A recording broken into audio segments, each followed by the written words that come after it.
mu burasirazuba bwa Repubulika ya Demokarasi ya Kongo.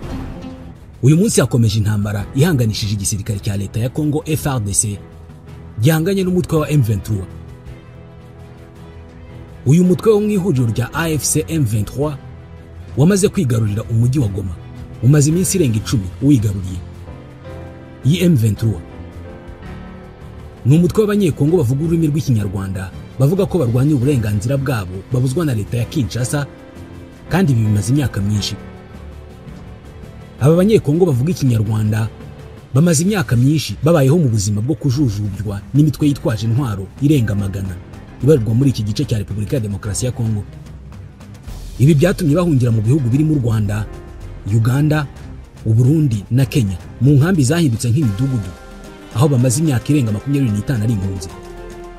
Aba banyekongo nyuma yo kubona ko ibibabaho byose bigirwamo uruhare na leta ya Kongo, bafashe icyemezo cyo kurwana binyuze mu mitwe y'inyeshyamba irimo RCD, CNDP, none ubu hari M23. Uyu mutwe wa M23 washinzwe mu mwaka wa 2012, ubu umaze imyaka 12 ukirwana. Muri iyi myaka yose uyu mutwe wa M23 wararwanye, urasenywa, uragenda uburirwa irengero, nyuma urongera uragaruka usubiza igisirikare cya FARDC mu ntambara bakirwanamo n'uyu munsi. Kuri iyi nshuro uyu mutwe wa M23 waje utandukanye n'uko wari umeze mbere, kubera ko uracyarwana nubwo muri iyi ntambara wahanganye n'ingabo nyinshi zirimo n'iz'ibihugu by'amahanga nk'u Burundi, Afurika y'Epfo, Malawi, Tanzania n'indi mitwe y'abarwanyi ifatanye n'ingabo za Kongo.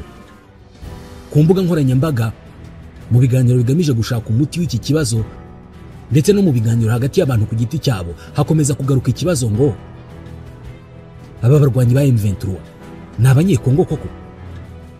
Ko bitwa amazina y'abanyarwanda, ko bavuga ikinyarwanda neza nta gutegwa? Ese impamvu M23 irwana zirumvikana? Intandaro y'ibi byose ni iyihe? Kugira ngo humvikane neza imvo n'imvano y'intambara ya M23 uyu munsi, birasaba gusubira mu myaka 140 ishize, neza ku itariki ya 15 y'ukwa 11 mu mwaka w'1884, mu nama yahuje ibihugu by'ibihangange byo mu Burayi bwo mu kinyejana cya 19. Ni ibihugu byahuriye mu bwami bw'Ubudage icyo gihe mu murwa mukuru Berlin. Byari bigamije kugabana umugabane wa Afurika mu ntego nyamukuru yo gukoloniza no gusirimura uyu mugabane wa Afurika. Conference de Berlin ni inama yatumijwe na Otto von Bismarck, wari chancelier w'Ubudage icyo gihe, bisabwe n'umwami w'Ububirigi muri icyo gihe, Leopold wa kabiri. Ni inama yahuje ibihugu 14 byarimo Ubudage, Ubwongereza, Ubufaransa, Ububirigi, Ubutaliyani, ubwami bwa Autriche-Hongrie, Danemark, Suède, Norvège, Turukiya, Espagne, Portugal na Leta Zunze Ubumwe za Amerika. Ibihugu 7 muri ibi ababihagarariye bagiye nta butaka babonye ku mugabane wa Afurika. Ibihugu byafashe ubutaka bwo gukoloniza muri Afurika byari Ubudage, Ubwongereza, Ubufaransa, Ububirigi, Ubutaliyani, Portugal na Espagne. Ku meza aho ngaho muri iyi nama yamaze amezi 3 yose kuva ku itariki ya 15 y'ukwa 11 mu 1884 kugera ku ya 26 y'ukwa 2 mu 1885, bafashe irati bajya ku ikarita y'umugabane wa Afurika barayigabagabana nk'abana bicaye bagabana umugati cyangwa se ikijumba, buri wese afata igice cye. Nuko umugabane wa Afurika wagabanijwe, buri gihugu cyo mu Burayi gifata igice cyacyo cyo gukoloniza. Muri iri gabanywa ibihugu byinshi bya Afurika byarahombeye cyane, ibindi birunguka. U Rwanda ruri mu bihugu byahombye. Mbere y'umwaka wa 1884, mu buhangange bw'abami b'u Rwanda n'intambara barwanye nyinshi kugeza kuri Kigeli wa 4 Rwabugiri bahimbye inkotanyi cyane, u Rwanda barugejeje ku buso burenga kilometero kare 162. U Rwanda rwari runini cyane ku buryo rwageraga mu bice bitandukanye by'ibihugu bituranye narwo birimo Repubulika ya Demokarasi ya Kongo na Uganda. U Rwanda muri iyi nama ya Berlin rwatakaje intara zarwo 7, zirimo 5 zashyizwe kuri Kongo, zirimo Masisi, Rucuru, Itombwe, Uvira na Fizi za Masisi na Kivu zombi, iy'epfo n'iya ruguru. Izindi ebyiri za Bufumbira na Mpororo zashyizwe kuri Uganda, ndetse hari n'ibice bya Karagwe mu burasirazuba byajyanywe n'Abongereza mu 1910 mu gihe bashaka kubaka umuhanda wa gari ya moshi yari kuva Cairo mu Misiri igana Cape Town muri Afrika y'Epfo. Kubera ko ubwami bw'u Rwanda bwari bunini bukagabanywa mu nama ya Berlin, u Rwanda rwatakaje hafi 80% by'ubutaka rwahoranye, busigarana ubuso bungana na kilometero kari 26,338 rufite uyu munsi. Nubwo abanyaburayi bagabanya Afurika bagatwara u Rwanda ubutaka bunini, ariko hari icyo batatwaye. Muri ibyo bice byahoze ari iby'u Rwanda hari hatuye abanyarwanda bavuga ikinyarwanda, bafite umuco w'abanyarwanda, bafite amazina y'abanyarwanda, bahatuye imyaka myinshi cyane, bari abanyarwanda. Gusa nyuma yo kugabanywa k'u Rwanda bisanze bometswe ku bindi bihugu, basigara batakira abanyarwanda, ahubwo bahinduka abanyekongo n'abanyayuganda bavuga ikinyarwanda. Gusa bagumanye umuco n'ururimi by'u Rwanda, babayemo imyaka myinshi ndetse bakomeza kuvuga icyo kinyarwanda. Mu nama ya Berlin, u Rwanda rwahawe Ubudage naho Kongo ihabwa Ububiligi. Gusa mu ntambara ya mbere y'isi, Ubudage bwahanganye n'ibihugu birimo Ubufaransa, Ubwongereza na Leta Zunze Ubumwe za Amerika kuva mu 1914 kugera mu 1918. Ububiligi rero bwarwanye ku ruhande rw'Ubwongereza n'Ubufaransa ndetse na Leta Zunze Ubumwe za Amerika muri iyo ntambara. Nuko rero abafatanyabikorwa mu ntambara b'Abongereza bari muri Uganda n'Ababiligi bari muri Kongo bagabye ibitero ku Badage bari mu Rwanda, Uburundi na Tanzania. Iyi ni intambara yarangiye Abadage batsinzwe burundu, barahunga, maze ibihugu byafatanije mu ntambara kwirukana Abadage mu burasirazuba bwa Afurika bigabana ibihugu byari bifitwe n'aba Badage. Ubwongereza butwara Tanzania, Ububiligi butwara u Rwanda n'Uburundi. Mu gukoloniza rero, abanyaburayi bafataga abanyafurika nk'abakozi babo kandi babacakara, bakoreshwaga imirimo y'agahato nta guhembwa. Mu gihe ibihugu byari mu bukoloni, hari abanyarwanda benshi bakomeje kwambuka bakava mu Rwanda bakajya muri Kongo, Uganda ndetse na Tanzania, aho bamwe bagiye bajya gushaka ubuzima kubera ibihe by'inzara n'amapfa byagiye biba mu Rwanda. Abandi bo bajyanywe bagiye gukoreshwa imirimo y'agahato kubera ko muri ibyo bihugu byinshi, by'umwihariko muri Repubulika ya Demokarasi ya Kongo, abantu b'abakozi bari barashize, abantu baragabanutse cyane kubera ibikorwa by'ubunyamaswa by'ubucakara bwakozwe n'abanyaburayi kuva mu kinyejana cya 16 kugera mu kinyejana cya 19. Cyane cyane muri Kongo, Ububiligi bwatwaye abanyarwanda benshi bajyanwa mu mirimo y'agahato yo gukora mu mirima minini y'ibihingwa, gucukura amabuye y'agaciro mu birombe n'indi mirimo itandukanye. Mu mwaka wa 1959 mu Rwanda, abarwanashyaka ba Parmehutu ya Gregoire Kayibanda na Aprosoma ya Habyarimana Joseph Gitera bari barashingiye ku ngengabitekerezo ya jenoside ishingiye ku mitekerereze ya Hutu Power, bafashijwe ndetse bagahagarikirwa n'Ababiligi biraye mu Batutsi, barabica, barabasahura, barabatwikira. Ibi byatumye Abatutsi bagera ku 150 bahunga ako kanya berekeza mu bihugu bituranye n'u Rwanda, nk'uko bigaragazwa na raporo y'ishami ry'umuryango w'abibumbye wita ku mpunzi yakozwe icyo gihe. Iyo raporo igaragaza ko abanyarwanda bahungiye mu bihugu bitandukanye mu buryo bukurikira: abagera ku 60,000 bahungiye muri Repubulika ya Demokarasi ya Kongo, 35,000 bahungira muri Uganda, 42,000 bahungiye mu Burundi, abandi bagera ku 10,000 bahungira muri Tanzania. Guhunga kw'Abatutsi bahungira muri ibyo bihugu kwarakomeje kubera ko kuva mu 1959 kugera mu 1962 ibikorwa byo kwibasira Abatutsi byarakomeje muri iyo myaka. Zimwe mu nyandiko zigaragaza ko hahunze abandi benshi ku buryo habarurwa abagera ku 420 bari bamaze guhunga kugera mu kwezi kwa mbere mu 1962. Mu kwezi kwa 12 mu 1963 leta ya Gregoire Kayibanda yishe Abatutsi muri perefegitura za Gikongoro na Cyangugu, nabwo HCR yavuze ko hahunze abagera ku 50,000.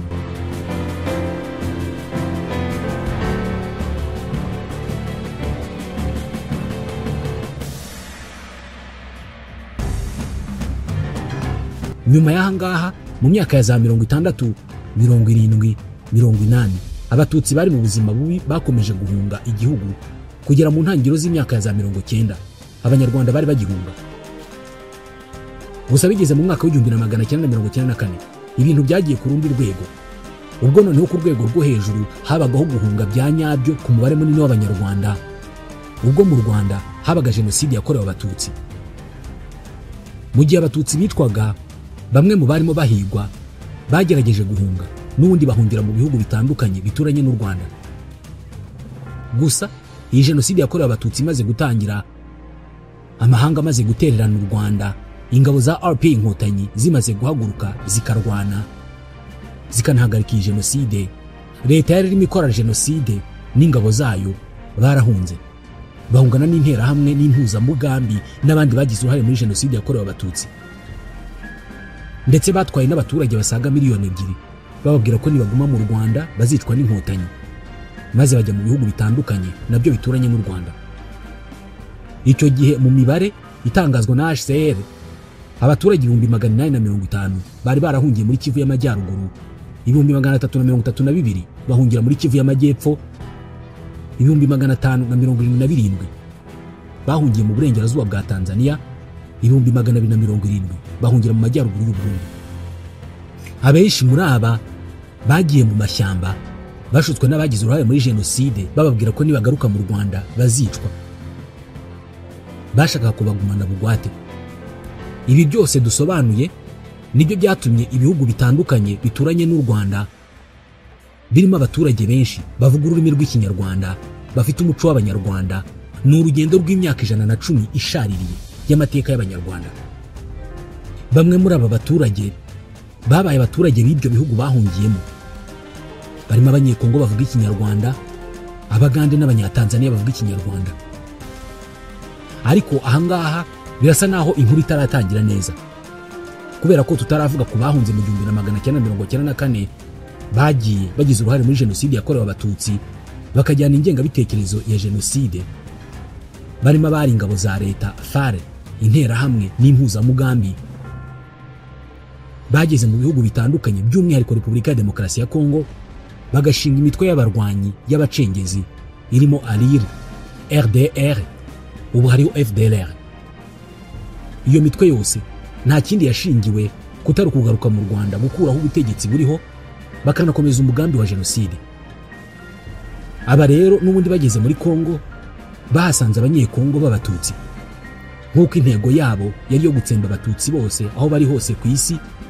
Badukiriye aba banyekongo b'abatutsi kandi bavuga Ikinyarwanda, batangira kubica bagamije kubatsembera kubamara.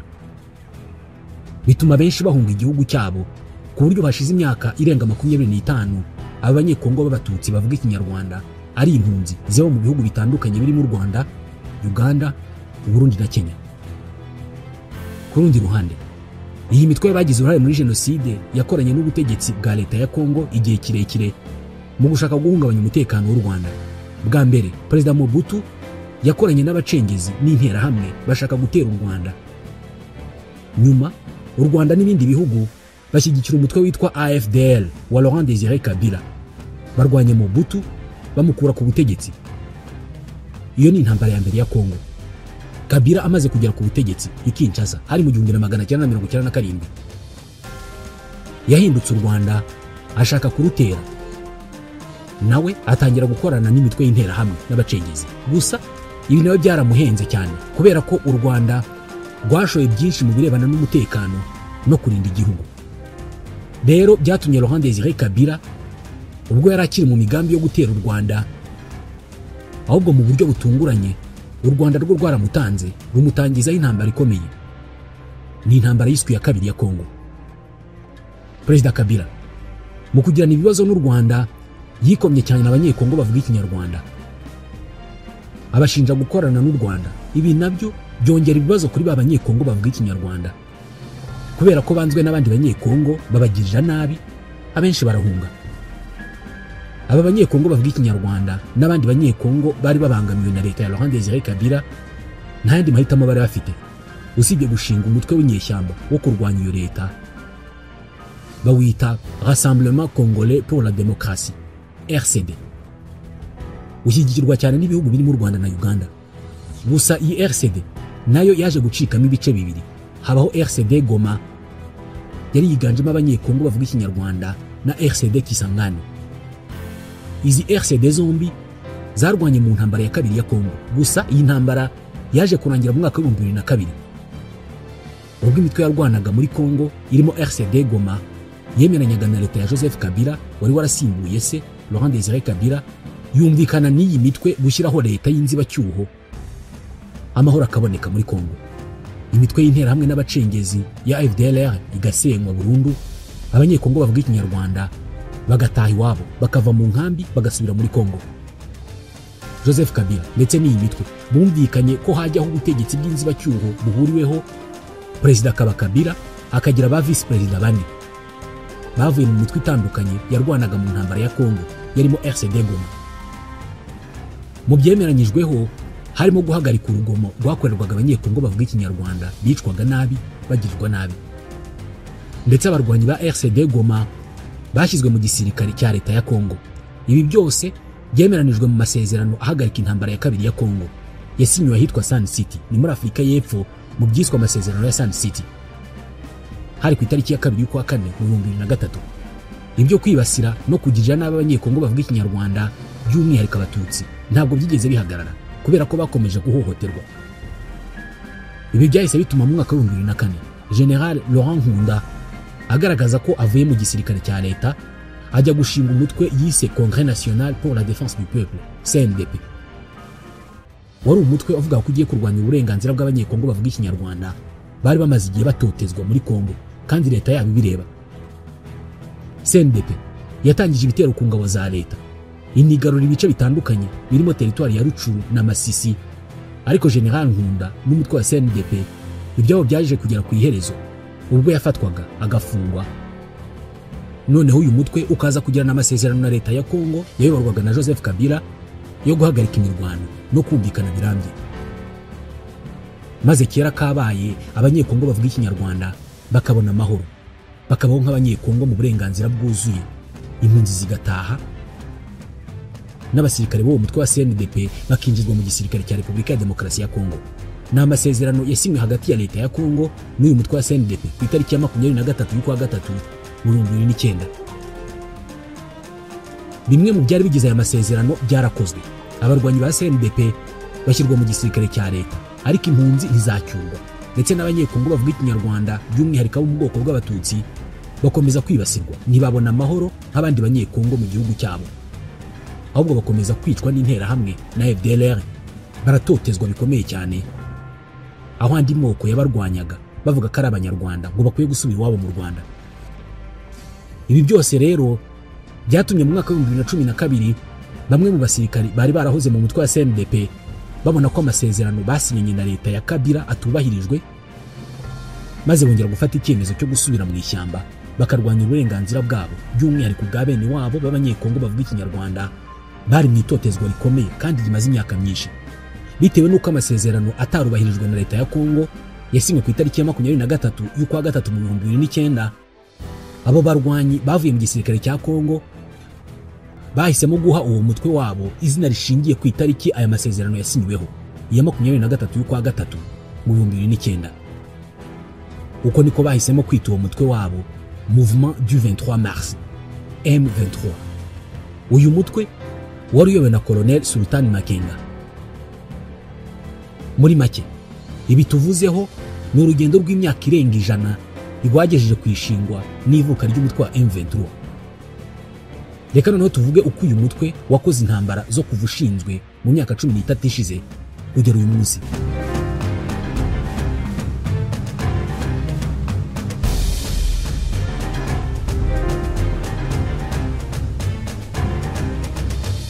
Byose byatangiye ku itariki ya 4 y'ukwezi kwa 4 mu mwaka wa 2012 ubwo ikirunga cyari kimaze iminsi gitutumba cyarutse. Abasirikare 300 bari barahoze ari abarwanyi ba CNDP bagatangaza ko bahagaritse kuba abasirikare ba leta ya Kongo, ahubwo ko bigumuye, ndetse bahita batangiza ibitero bikomeye cyane ku ngabo za leta zari mu bice byo mu majyaruguru ya Kivu.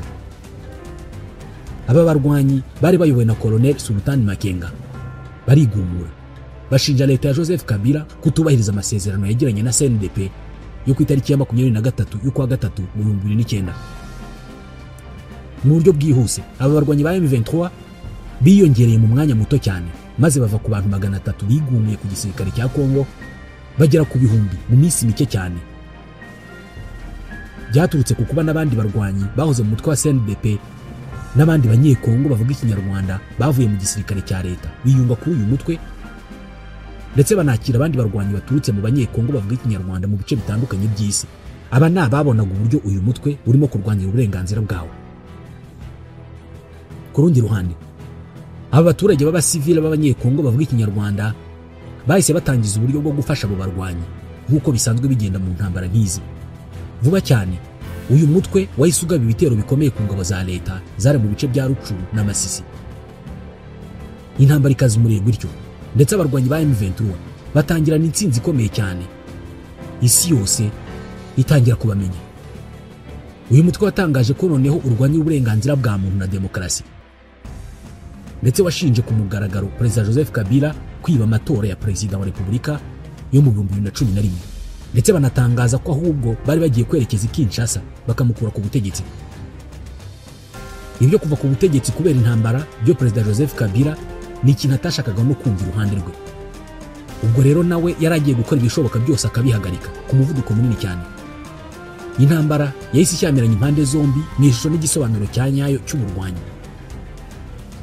Ku itariki ya 6 y'ukwa gatandatu mu 2012, umuvugizi w'igisirikare cya Kongo yavuze ko mu mirwano yari bihanganisha igisirikare cya leta FARDC n'umutwe wa M23, abarwanyi b'uyu mutwe bagera kuri 200 bishwe, abagera kuri 370 bitanga mu maboko y'ingabo za leta. Ariko hashize ukwezi, ku itariki ya 8 y'ukwa karindwi mu 2012, General Sultan Makenga wari uyoboye abarwanyi ba M23 yabwiye ibinyamakuru mpuzamahanga ko ibikorwa bya gisirikare bya leta ya Kongo byo kuvana M23 mu birindiro byari byamaze kunanirwa kugera ku ntego, ko ahubwo uyu mutwe wari utangiye kubasubirana inyuma ugamije kujya gufata umurwa mukuru w'intara ya Kivu y'Amajyaruguru, Goma. Ibi byaratunguranye cyane kumva ko M23, umutwe muto cyane wari ukimara gushingwa, ufite imbaraga zo gufata umujyi wa Goma. Buri wese yumvaga ko ari bya bindi by'inyeshyamba ziba zivugira. Gusa amagambo yashize ivuga ubwo mu mpera z'umwaka wa 2012 ku itariki ya 18 y'ukwa 11 ku muvuduko munini cyane bayobowe na General Sultan Makenga, abarwanyi ba M23 batangije ibitero biremereye cyane ku ngabo za leta, maze barazishushubikanya ku buryo nyuma y'iminsi ibiri gusa aba barwanyi ku itariki ya 20 y'ukwa 11 mu 2012 bigaruriye umujyi wa Goma. Abakozi ba leta, abo mu nzego z'ubutegetsi, abakoraga ku mupaka uhuza u Rwanda na Kongo, ndetse n'abafite aho bahuriye hose n'ubutegetsi bw'i Kinshasa bahise babangira amaguru ingata barahunga, n'ingabo za leta zita intwaro ziriruka. Abaturage ba Goma nabo nta kindi bakoze uretse kwakira abo barwanyi.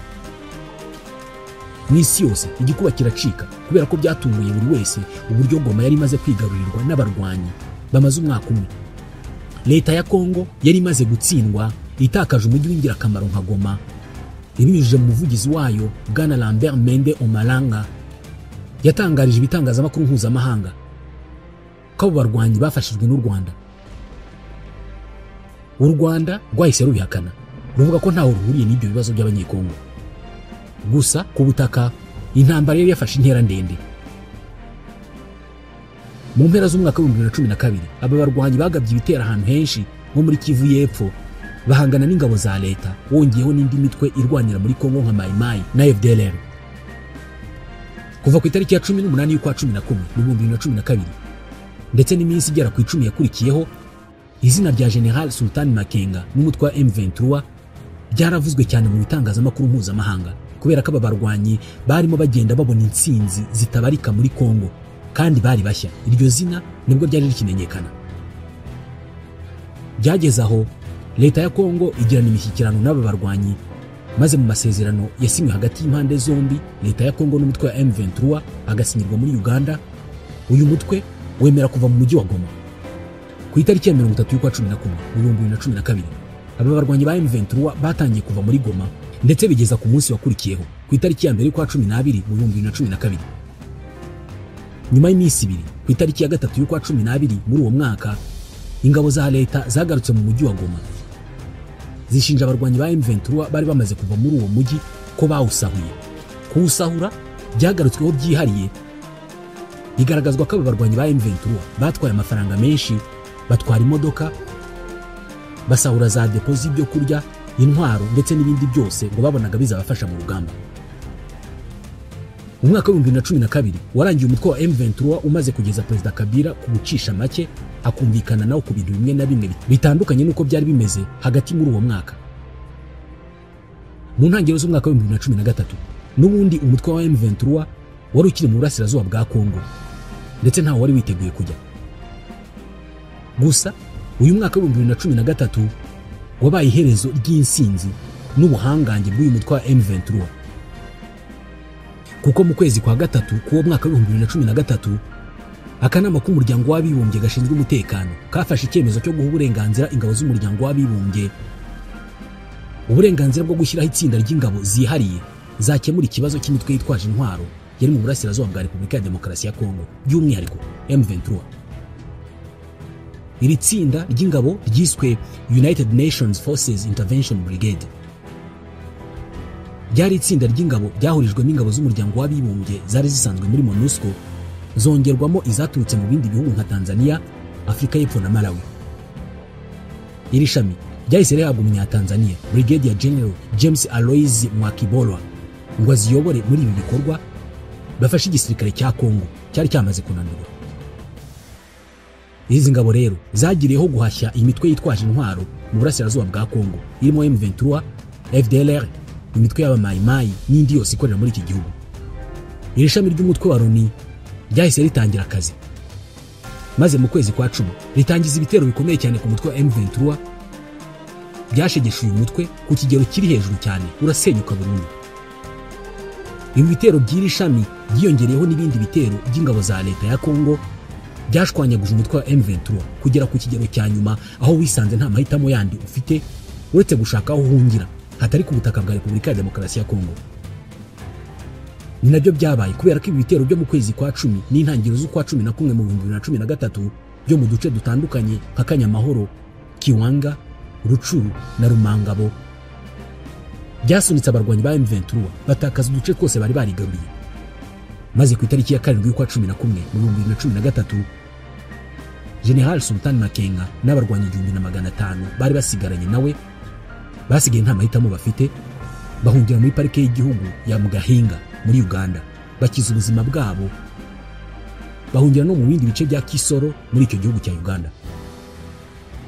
Izi ngabo z'ishami ryihariye zashyizweho n'akanama gashinzwe amahoro ku isi zanenzwe mu isi yose ko zasenye M23, ariko indi mitwe yari yitwaje intwaro nka FDLR, ADF, Lord Resistance Army yo irasigara. Byahise bigaragara ko ari umutwe w'ingabo washyizweho bisabwe na Perezida Kabila n'abandi batashakaga M23, ariko bari bashyigikiye FDLR n'indi mitwe batashakaga kwikorwaho. Gusa uko byagenze kose M23 yarashenywe burundu rwose, ihunga ubutaka bwa Kongo ibuvaho, ariko ikibazo cy'abanyekongo bavuga ikinyarwanda cyagumyeho.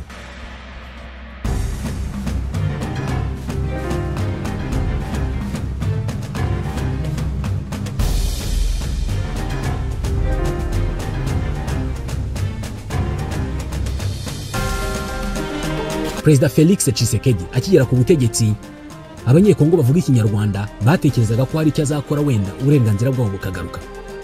Ibi ntibyakunze. Ibi rero nibyo byatumye abarwanyi b'umutwe wa M23 bari barahungiye muri Uganda bongera kwisuganya, bongera kwegura intwaro. Kuri iyi nshuro umutwe wa M23 ntabwo wagarutse ari nka M23 yo mu 2013 yashushubikanyijwe igakubitwa inshuro rwose ikanasenyuka. Wagarutse ari igisirikare cyahindutse, ndetse M23 yagarutse ari umutwe wa politike ufite umuyobozi mushya Bertrand Bisimwa. Ndetse noneho kuri iyi nshuro bitandukanye no mu mwaka wa 2012, M23 ni igisirikare cyagaragaje ubuhangange no mu bya diplomasi. Nyuma yo gutangiza intambara ku ngabo za leta, amahanga yarahagurutse asaba leta ya Kongo n'uyu mutwe kujya mu biganiro, yewe biranaba haba i Rwanda muri Angola ndetse na Nairobi muri Kenya. Umuhuza n'ubundi yabaye Uhuru Kenyatta wahoze ari perezida wa Kenya, gusa nta cyavuyemo. kugeza naho umuryango wa Afurika y'Uburasirazuba Repubulika ya Demokarasi ya Kongo ibarizwamo nawo wohereje ingabo zo kubungabunga amahoro, ariko nabyo ntacyo byatanze kubera ko leta ya Kongo yasabye ko izi ngabo zihava zisimburwa n'iza SADC zaje muri Kongo zifite inshingano yo gusenya burundu uyu mutwe. Leta ya Kongo yanatumije ingabo z'u Burundi kugira ngo zize kurwanya M23. Rwose iyi nshuro umutwe wa M23 nawo wagarutse warahindutse cyane, ndetse mu kwivugurura gukomeye kuri iyi nshuro uyu mutwe wa M23 nawo washatse abafatanyabikorwa. Mu kwezi kwa 12 mu 2023 byamenyekanye ko umutwe wa M23 wihuje n'umutwe wa Alliance Fleuve Congo AFC wa Bwana Corneille Nangaa. Uyu mutwe wahise ihuriro rya AFC M23. Nangaa yahoze ari umuyobozi wa komisiyo y'amatora muri Repubulika ya Demokarasi ya Kongo. Ni nawe wari umuyobozi w'iyi komisiyo mu 2019 ubwo Perezida Antoine Felix Tshisekedi yabaga perezida wa Kongo. Iri huriro rya M23 na AFC naryo ryagize imbaraga rihangana n'ingabo za leta zo zifatanije n'ingabo za SADC zirimo Afurika y'Epfo, Malawi na Tanzania, ndetse n'ingabo z'u Burundi n'imitwe itandukanye irimo FDLR, umutwe wa Zalendo n'abandi. Uyu munsi tuvuga ibi, umutwe wa M23 wamaze kugera ku cyo wari wagezeho mu 2012 ufata umujyi wa Goma. Uyu munsi uyu mutwe uvuga ko ugamije kurwanya uburenganzira bw'abanyekongo bavuga ikinyarwanda bicwa nabi batotezwa muri Kongo n'andi moko y'abanyekongo mu burasirazuba bwa Kongo.